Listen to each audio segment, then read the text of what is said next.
If your spouse snores and keeps you up at night, don't feel like the Lone Ranger because this is a common problem. In fact, it's so common that marriage counselors even have a name for it: spousal arousal syndrome.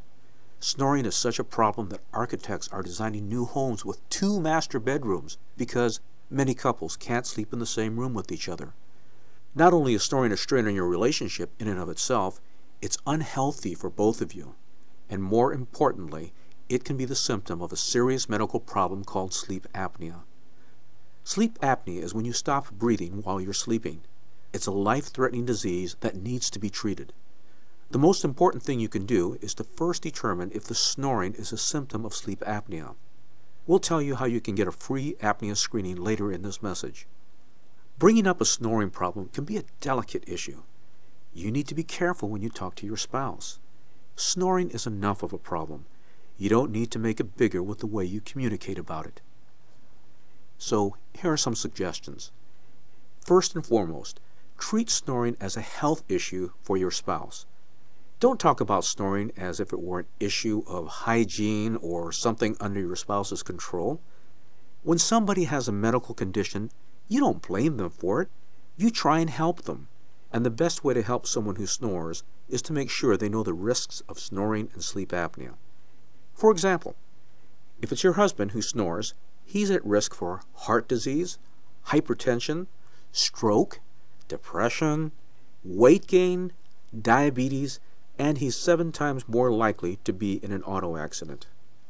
And because you're not getting the sleep you need, you're at risk of sleep deprivation, which can lead to fatigue, moodiness, heart disease, depression, lack of productivity, and you're more likely to be in an auto accident. Next, be supportive of your snoring spouse. If you really want to solve the problem, you can offer to help her or him get screened for sleep apnea. It's fast, easy, and can be done over the phone in less than 10 minutes. Don't get distracted with solutions like throat sprays or mouth exercises that aren't going to work. After a couple of failures with those methods, your spouse won't even look at something that could work. Give them positive reinforcement. Remind your spouse that when they have the snoring under control, you are going to be well rested and in a better mood and much easier to get along with. Finally, be persistent. Be kind, be gentle, be understanding, but stick with it. Don't give up. If you and your spouse can beat this problem, not only will your relationship get better, it's going to last longer too. And we know that because if your spouse has sleep apnea and doesn't treat it, their lifespan is reduced by 7 years. That's about the same amount of damage you can get from smoking. But if you treat sleep apnea, you'll get those 7 years back. Imagine what you could do with 7 extra years of being together. These tips and techniques are a great place to start. If you want more information on how to deal with a spouse who isn't willing to address the issue, go to www.doesyourhusbandsnore.com. That's also where you'll find information on how your spouse can get a free sleep apnea screening.